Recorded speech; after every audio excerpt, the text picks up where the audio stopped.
Hello everyone, this is Nissy from Kukuri, Japan.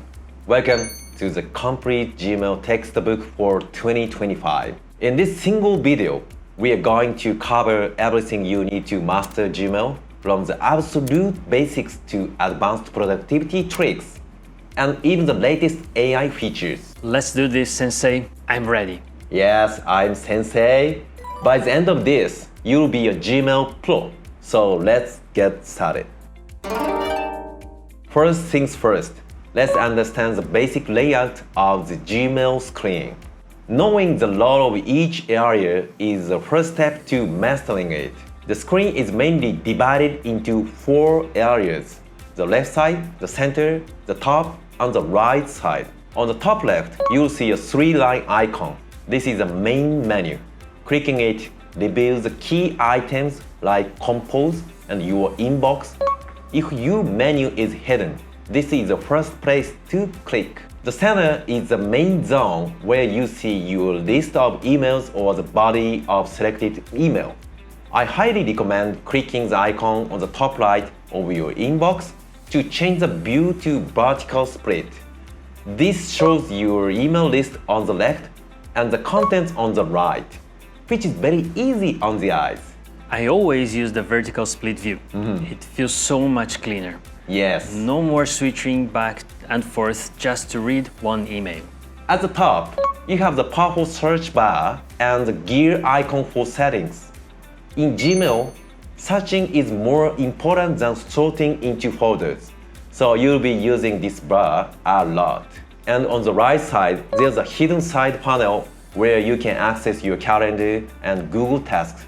It's incredibly convenient for checking your schedule without ever leaving Gmail. Alright, let's get practical and actually send and receive an email. Click the Compose button in the top left.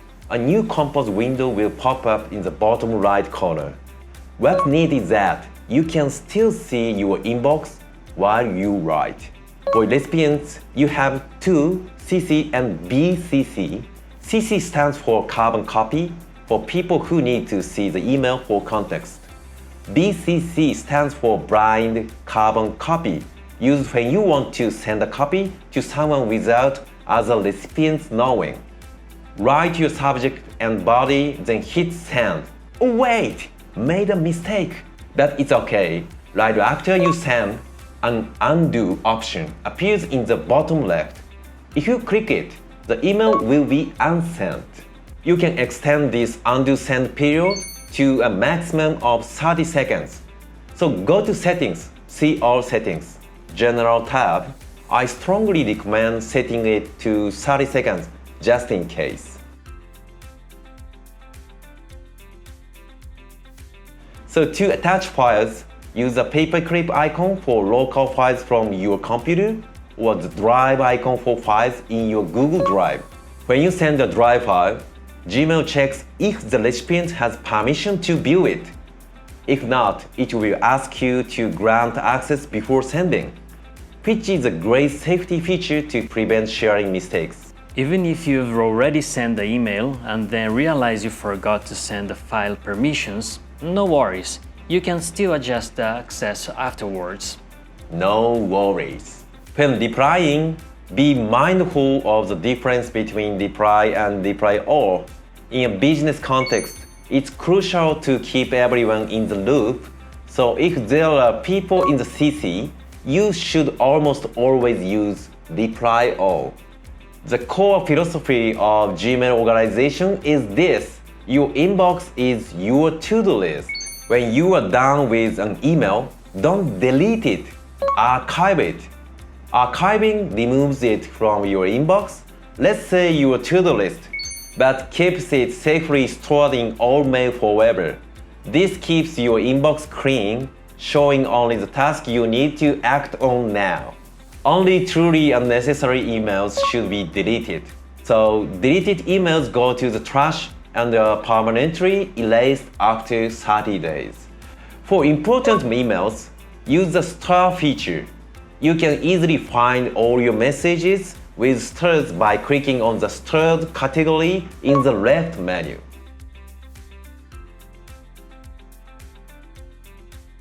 So let's customize Gmail to make it even better. Click the gear icon in the top right and go to See All Settings. In the General tab, I recommend setting the maximum page size to 100 and changing the default reply behavior to Reply All. And most importantly, make sure keyboard shortcuts are turned on. This will dramatically increase your productivity. I turned mine on a while ago. It makes everything so much faster.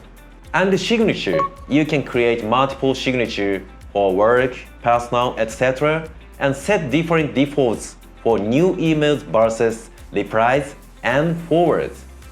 The vacation responder allows you to automatically reply to incoming emails while you are away on holiday. In the Inbox tab, you can adjust the categories that automatically sort things like newsletters into promotion and social tabs, keeping your primary inbox clean. Labels are like folders for classifying your emails, but more flexible. A key feature is that you can apply multiple labels to a single email, for example, invoices and client A.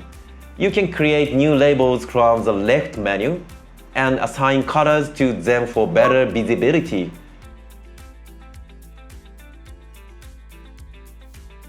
Simply drag and drop an email onto a label to classify it. Alright, now here are the tips that will boost your speed. Once shortcuts are enabled, just remember these keys. C to compose,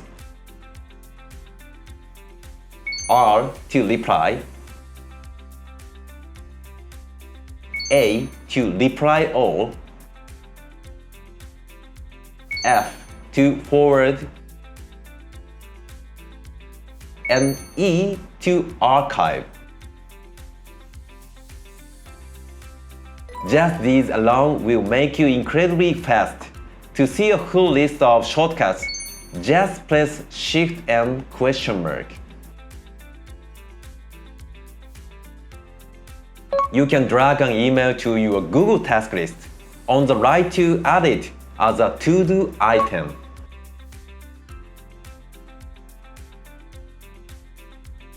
The shortcut for this is Shift T.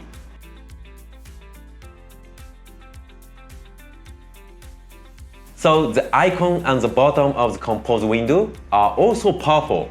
Confidential mode lets you set an expiration date and even an SMS passcode for the email. Confidential mode is really useful. It adds an extra layer of security. Yes. The calendar icon lets you insert your available time slots to propose meeting times. And with templates, you can save frequently used emails and insert them in a single click. So let's try Gemini, the AI integrated into Gmail. In the side panel, you can ask it to summarize this thread or draft a reply for long email conversations.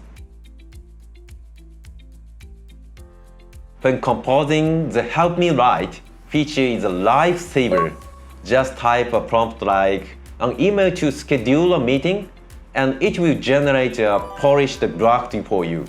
Use it as a starting point to save a huge amount of time. So finally, let's talk about the most important Gmail philosophy. Search, don't sort. You don't need to spend time putting emails into folders. Use Google's powerful search technology. Just type a sender's name or keyboard into search bar, and you'll find what you are looking for right away. So as you can see, Gmail is not just an email tool, it's a powerful platform that integrates task management, scheduling, and AI-powered assistance. It's like an all-in-one productivity hub. Everything you need is right there in one place. So if you follow these two ideas, your inbox is your to-do list, and search instead of sorting, you can make your email work much faster and easier. If you like this video, please don't forget to like and subscribe. See you next time. Bye bye.